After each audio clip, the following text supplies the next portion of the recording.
Welcome to the Eclectic Gamers Podcast. Today is Sunday, April 14th. This is episode 217. I am Tony. I am Dennis. I'm tired. Tony. I'm tired. So much CPs. Yes. Well, I don't think this is going to be. CPs. I don't think this is going to be necessarily a particularly long episode, but we do have a couple of interesting news pieces to go over. But anything of note? Anything you've been playing over the last couple of weeks? I got some stuff for my birthday that I've been playing. Oh yeah, happy birthday! Thank you. I got some. I got a. I forgot what I got you. Little game called Time Wasters.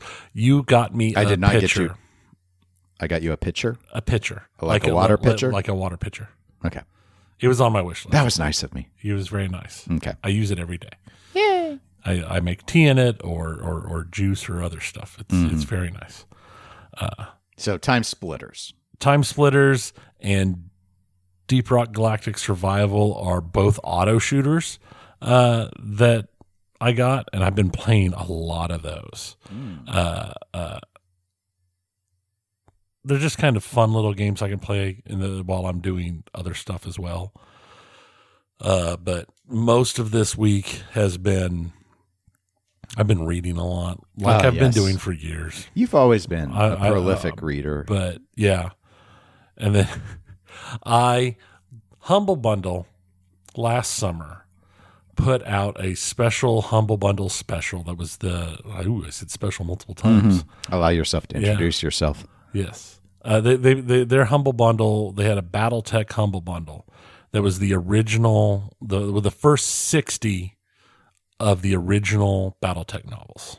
So I picked that up, and I've been working my way through them. I'm almost to 50. I'm on 48, I think. 48 or 49.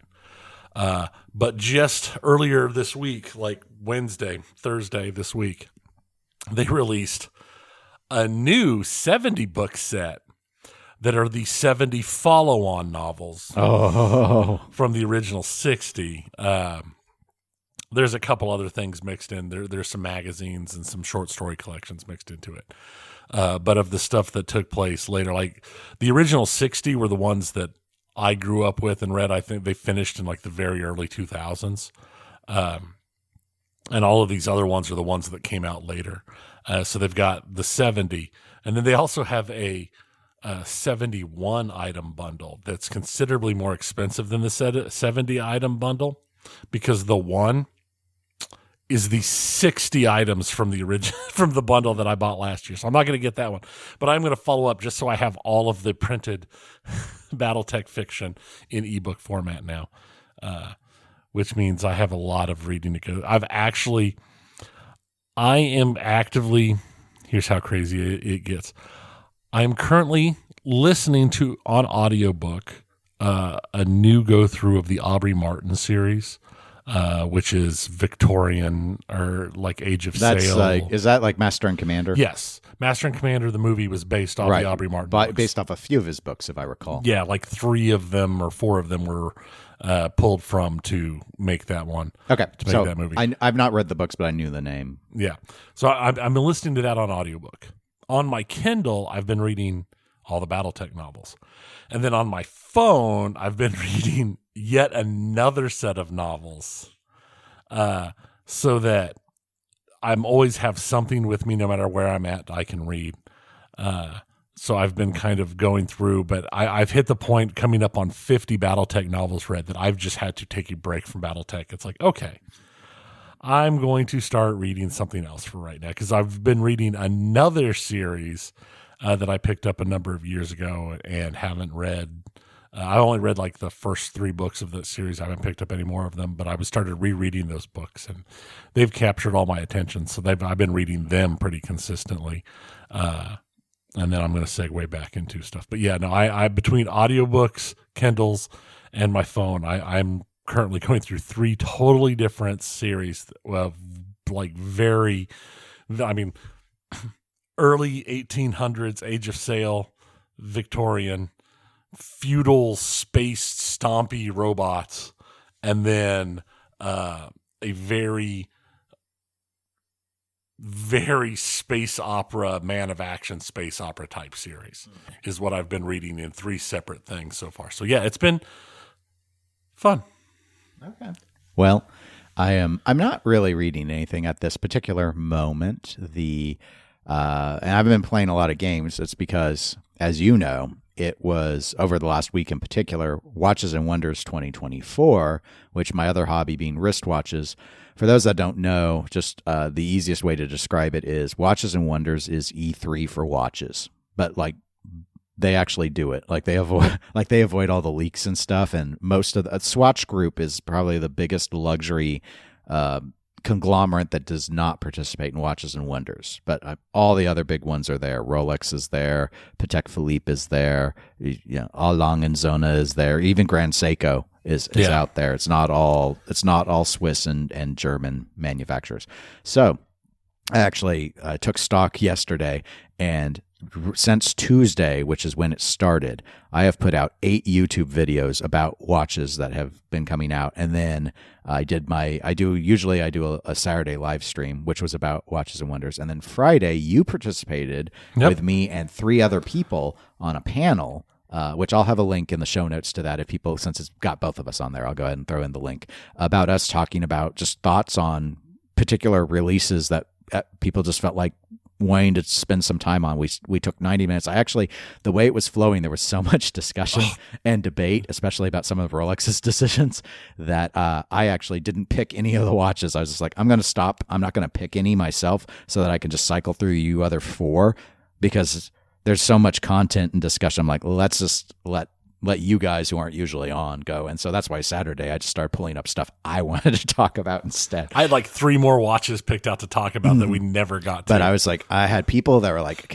we're not really going over 90 minutes, right, Dennett? Because sometimes I have a bad habit of saying, yeah, my time estimate on this is going to be 2 hours. And then 3 hours later. Or more. I'm not always good at estimating. So I remember the one that started at 8 and we logged off at like almost midnight. Yeah. So sometimes my estimates are bad. So I've tried to be better about it. And this one I kept deliberately free form. Didn't have people pre-send me their selections so that I could just say, well, all right, looks like we're going to have to cut it off here at 90 minutes in. But I did end us on time, so I was pleased with that.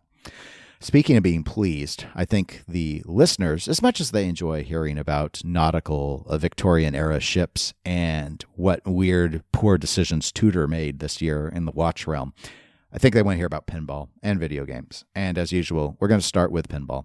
And so we were just hot off the press. Tony just gave me the last updates for some elements of the pinball section that he wanted to talk about. But I'm going to start with something he didn't want to talk about. In fact, not that you had an opinion on it. I just didn't know anyone cared at all about Black Knight Sword of Rage, but apparently Stern is building more of them now for some reason.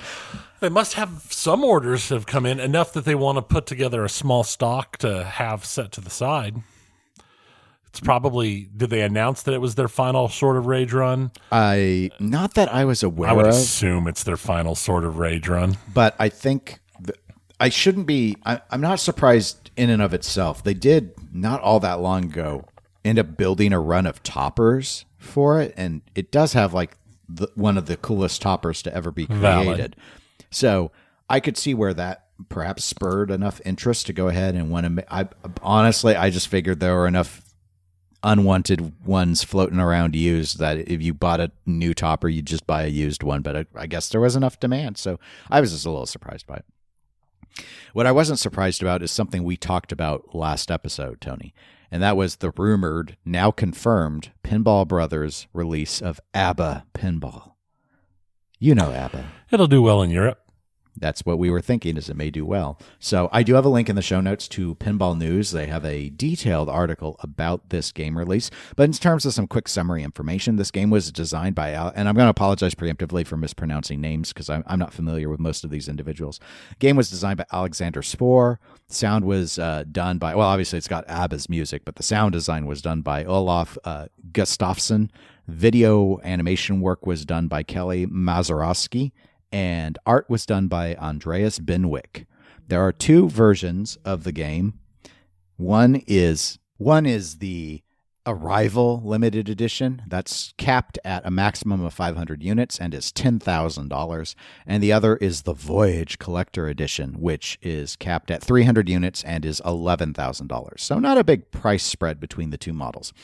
In terms of some of the game features, this is true for both of the editions. It's flea.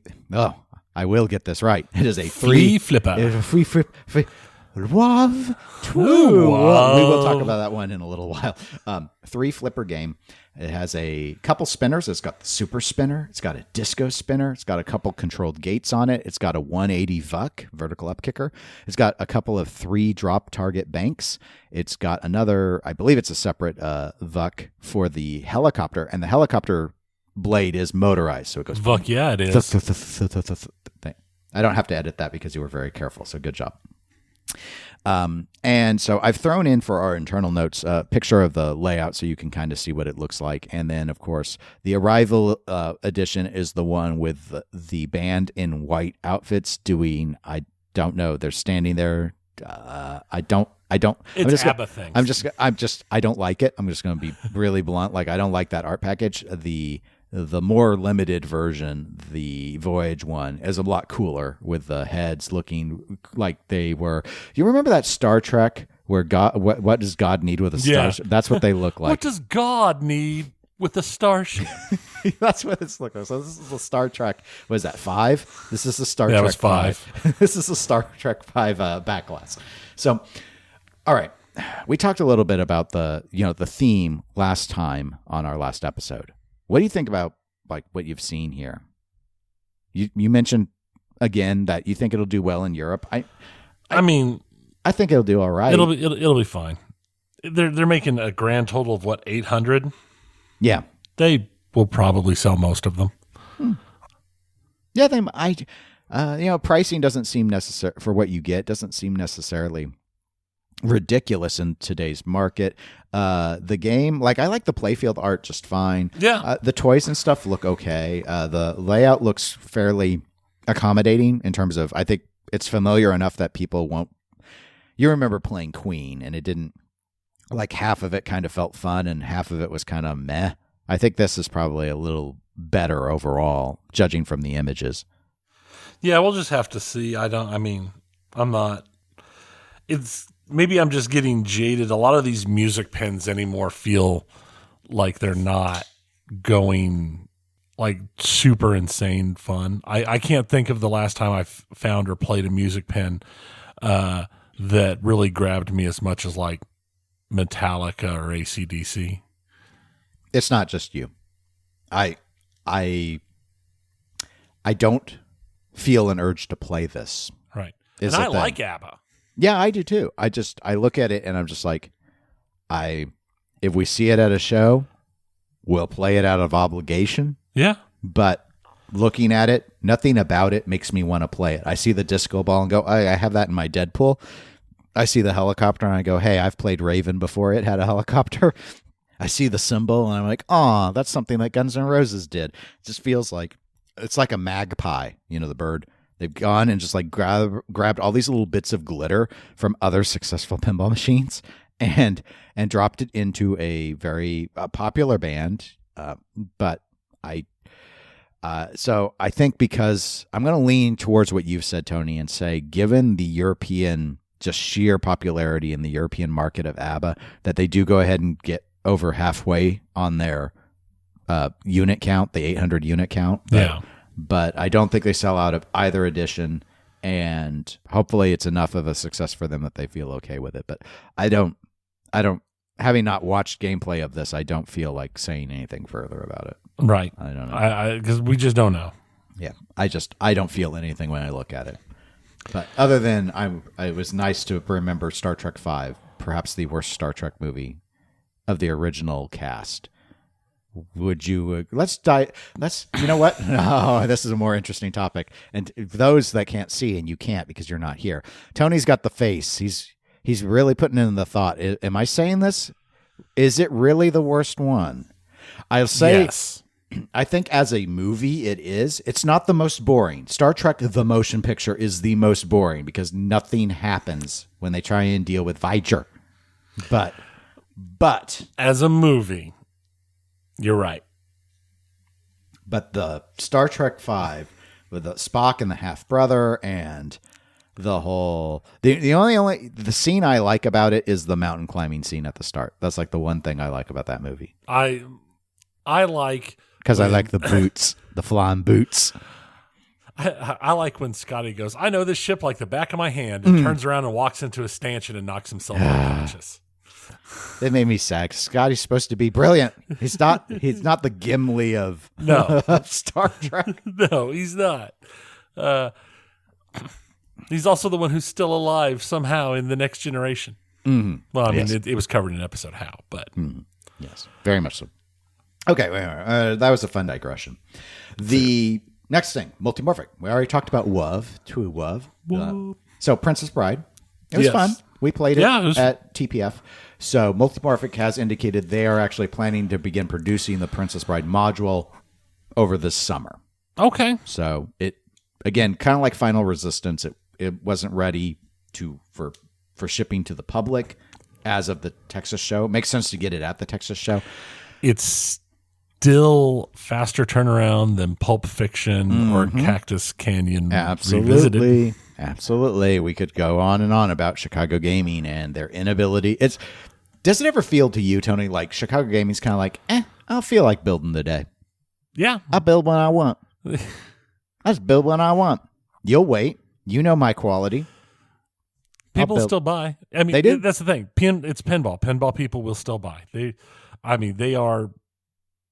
You punch them in the face and they'll still. Oh, thank you so much. But as another kind of aside, another digression, I've been reading online a number of people who Pulp Fiction was like one of the most darling games of Texas Pinball Festival 2023. Right. Now that it's getting out there, I've seen a lot of people that they're just like, the retroness of the game, it's not a keeper. Like they're not feeling like that it's going to last in the class. It's too basic.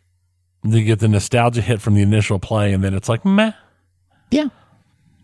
I don't know. I mean, I don't think it's a particularly easy game. I remember when I played it, it totally kicked my butt. But it's just people are like, I don't know, when they're getting used to all the LCD screens and stuff, and then seeing this very throwback style game, and it's just not. It's like, okay, you got the sound package, but how much space do you want to give to a sound package?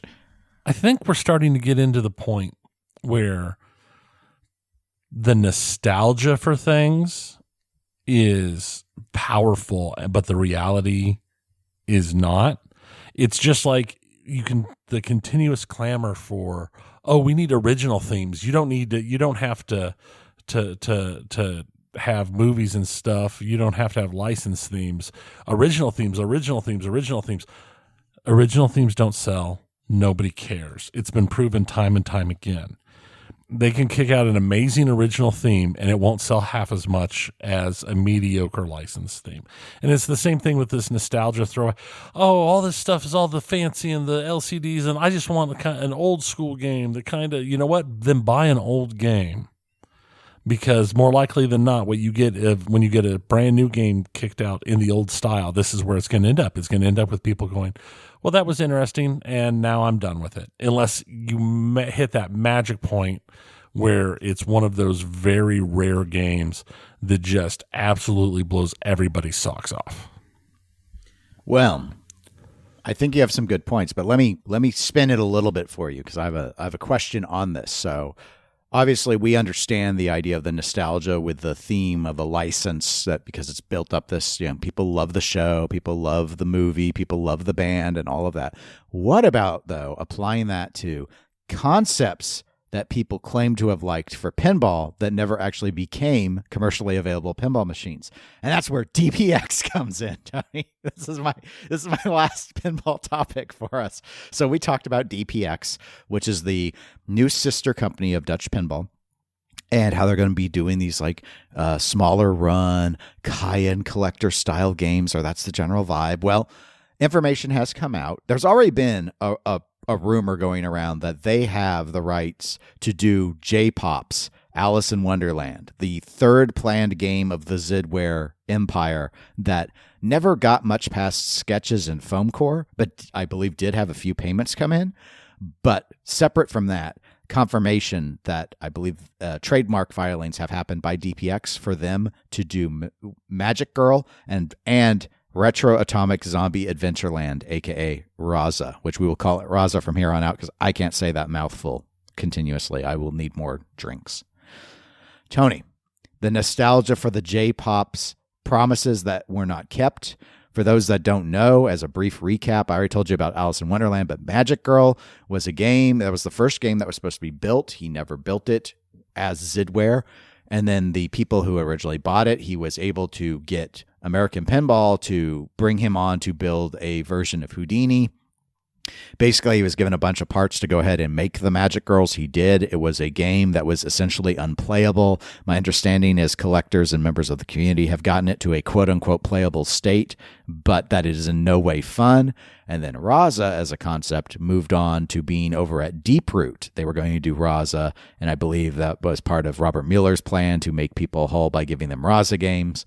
And while prototypes were made, it never got to the commercial state. It never went out. And while not universally agreed upon, whereas I think Magic Girl is universally agreed to be a terrible game, by and large, most people I have heard from who have played the prototype RAZA said it was bad. Tony, how does this do? What do you think of this? Shame. Shame? Shame.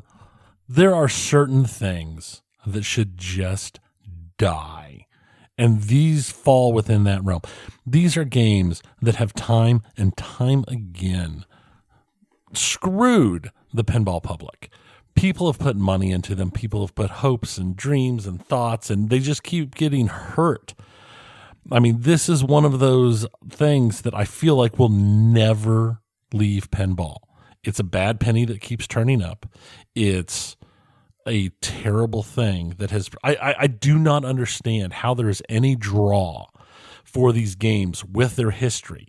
What part of this history makes you want to be involved in this game? What part of their history would make you want to even think about giving your money to anybody for this? And I'm not just talking about pre-orders, because if you 100% honest, if you feel the need to put pre-order money down on one of these old Zidware titles, give it to the poor, give it to a charity, give it to me. I don't care. No matter where you get, you know what? Go out on the street, find the dirtiest drunk you can and give it to him. You're still doing a better thing than giving it to anybody willing to support this at this point. I mean, it's just terrible. I consider it a blight on pinball at this point. Not just that people are still trying to get these games made, but that people still think there's something special about this. I don't understand it. It is just a giant ball of sadness that has done nothing but hurt every single person who has gotten involved. How many times have these people thought that, oh, maybe they'll be made whole? How many times have people thought, well, maybe there's the chance for the thing that I got robbed of years ago? How many? No. Let them die. It is over. We don't need them in pinball. I was so sad when I heard about this. I actually recorded 3 completely separate rants for the Instagram about this. I didn't know you had. I haven't posted any of them, and I deleted them all because I'll be frank, even for me being as open and truthful and 100% my thoughts on the Instagram as I tend to be, they were rough. I wasn't nice. Okay. I was very, very not nice, to the point that when I rewatched them to decide if I was going to post them on each one, I was like, no, let's tone this down. No, let's tone this down. No, I just can't talk about this right now. That's how much of a rant I went on. This is nothing compared to what right. Well, no, this is not a rant. This is you being direct. But this is just no. I don't. Just stop. Stop hurting people. Stop doing this. And I don't know why anybody thinks these titles are worth their time, effort, or money, given their history. It doesn't matter how amazing they seem. Given the history that led to it, they are tainted. There's nothing good that can come from this at this point. They're tainted goods. Mm-hmm. That's a good way to put it. The phrase I believe I used or similar on the Pinball Show for episode 150 that I do over with Zach is I talked about that, that everyone on these will have to make a moral judgment, but that I morally could not buy these titles. To me, it would be inappropriate to buy these titles. And that's separate from the fact that DPX is, I feel, exceedingly arrogant to decide that this is an appropriate role for them, that they earned the right to do this because they spent 9 years making people hull on Big Lebowski. So now that they're such winners, here, let's go ahead and let's turn out a bunch of Zidware stuff. Now, I don't buy into the superstition side where people are like, it's impossible to, and that's where the arrogance sort of comes in. I almost feel like there's this thought of these are games that are impossible for people to make. It'd be like, you couldn't make Dune in the old days. It was too hard. Like that cinematic vision couldn't be done. We didn't have the technology and now we do. And so now Dune is awesome because we have the technology to do it. The things that were unfilmable and these are unbuildable. They're not unbuildable. They're bad. Magic Girl wasn't a good game. RAZA wasn't a good game. Alice in Wonderland, I'm going to go out on a limb and say it's probably not a very good game. People fall in love with the artwork. And he didn't draw that stuff.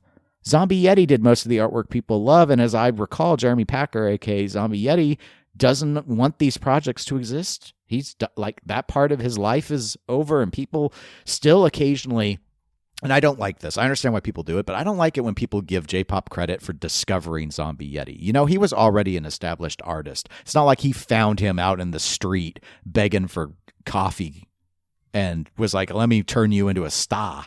You're a star now. We could have found him just like Dirty Dottie was found. Like he was known for doing band posters and stuff. It's like that part of the tale always kind of irks me a little bit because I think it's deeply unfair to Jeremy, but it is what it is. On this regard, the decision to go after this stuff seems incredibly tone deaf. DPX seems like, I'll see if you agree. DPX seems like the sort of company that would probably think, you know what? I bet the Trudeau guy probably has a few designs left in him. Let's bring him on board to come up with some new stuff once we get done with this, or bring him on board to fix this. I'm not saying I've read that they plan to do this. I'm saying that their view of pinball seems to make me think they think that would be okay. Here's the thing. At this point, there's pinball people out there who would buy it. They'd buy it in a heartbeat. Sure. I've thought that for years, that there's some that would just be like, as long as I get mine, I don't care about any of that stuff. Yeah, there's it's just a...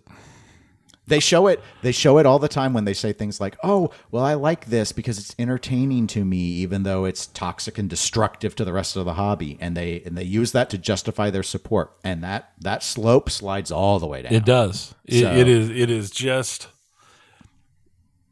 it's terrible. So I haven't decided yet whether I would. I mean, I definitely would never buy any of these games. I have not fully decided yet if this would mean I would, quote unquote, blacklist DPX and refuse to buy anything they would ever put out. I lean that way personally.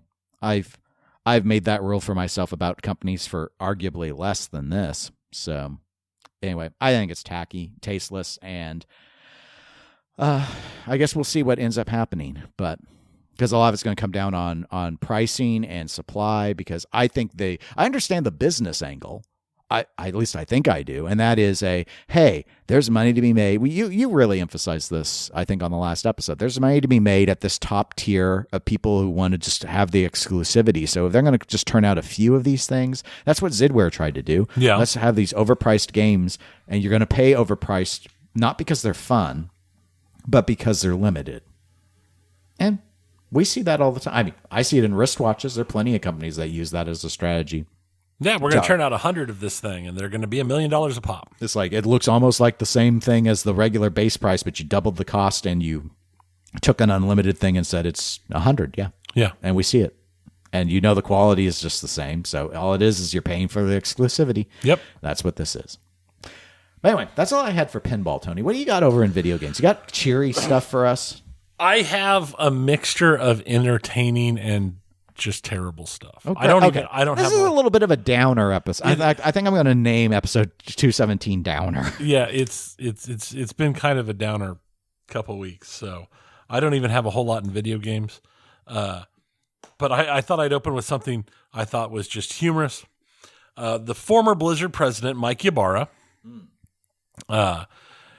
put a post out on X that he thought that there should be an option at the end of single-player games, if you've really enjoyed it, to tip the developers because the $70 you paid for that game isn't enough, so now you need to tip a game after you finish playing the game.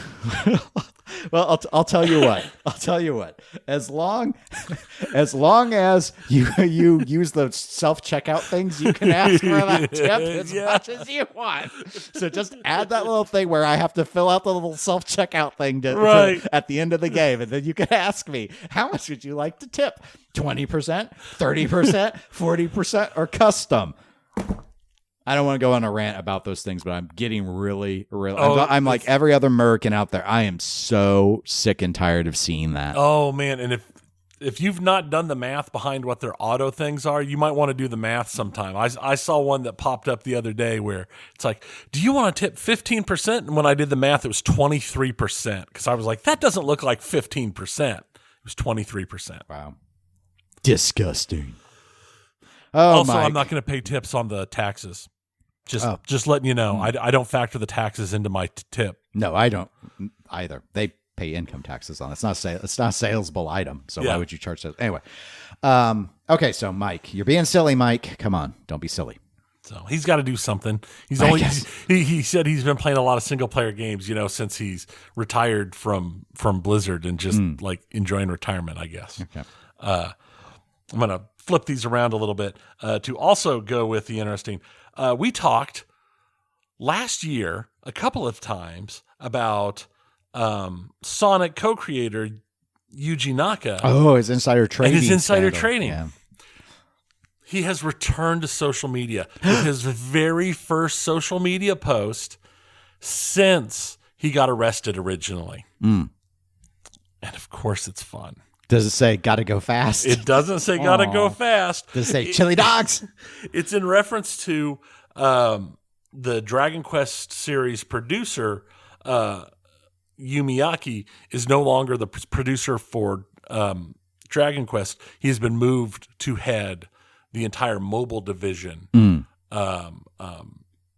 for them. But his post was, I hope he'll be gone soon because he's the kind of person who submitted a memo with lies, with evidence, to the court.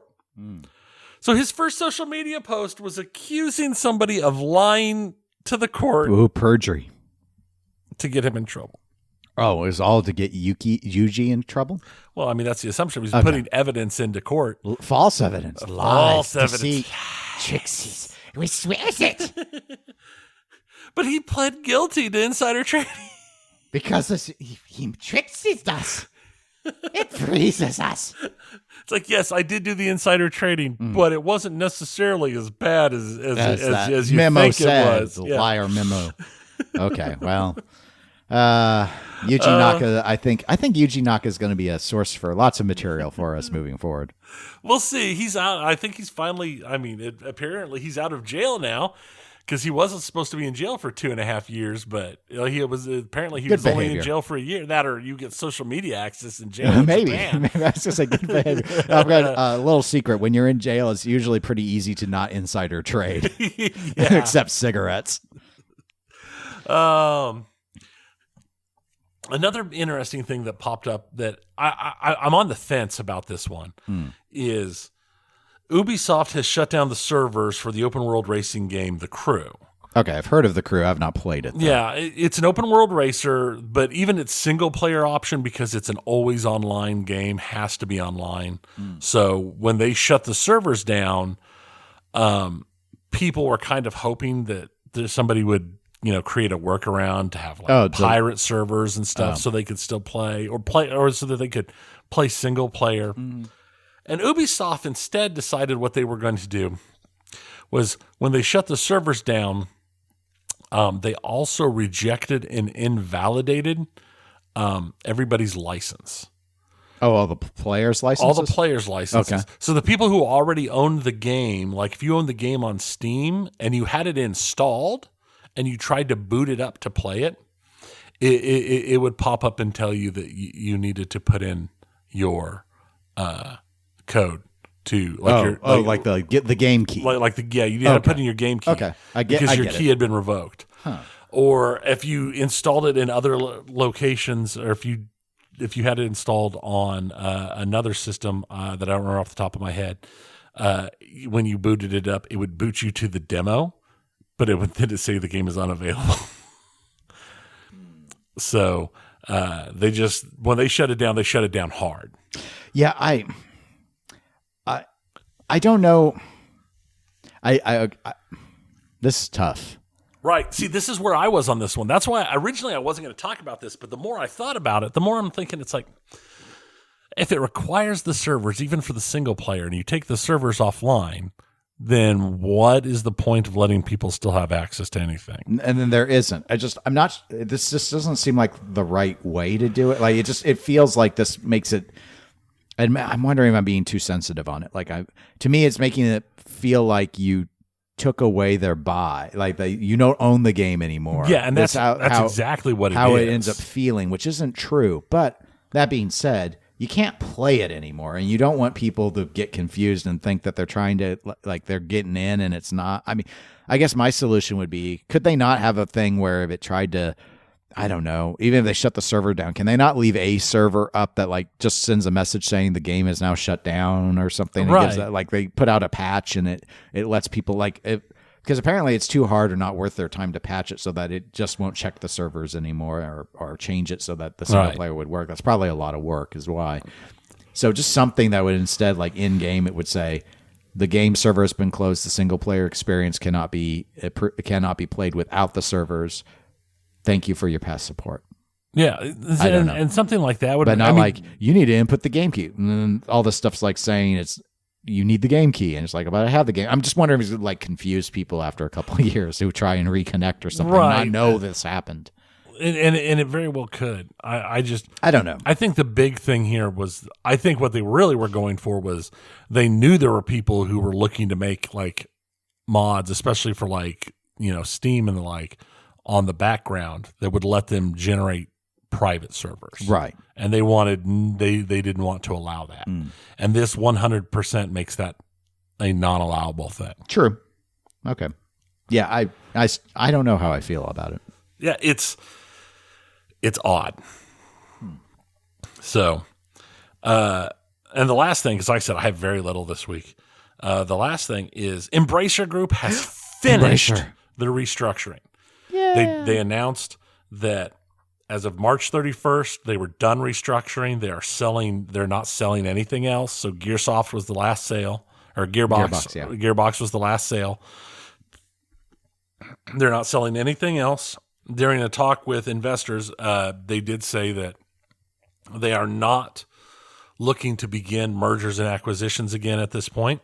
Obviously, they're intending to continue forward with the developers they have, put out more new and higher quality games before they re-enter starting to pick up other places. They want to stabilize everything. So just for an overall look back, they've laid off more than 1,300 people, canceled dozens of games, closed several studios, and sold a whole bunch more. And now they're at the point where they're like, okay, we're finishing restructuring and we're ready to go forward as the new, slimmer, more agile Embracer Group. So we'll see. We will. They're not. I give it 3 months before they start buying people. Yeah, I mean, they've hinted at that they want to buy more stuff.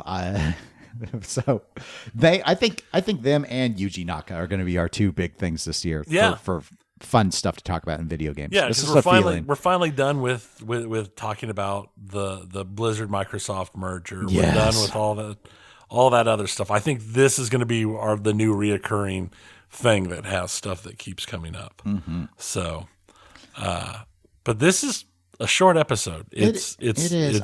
I'm checking right now to see if we had any interesting emails to our EGP email. We don't. So folks, if you want to reach out to us, give us interesting emails like you did on the last episode, you can email us eclecticgamerspodcast@gmail.com. We're also available at facebook.com/eclecticgamerspodcast. And if you want to support the show, you can for as little as $1 a month at patreon.com/eclectic_gamers. Do not forget that if we get up to our 100 Patreon members, Tony and I are going to play what awful game did we say we were going to both play?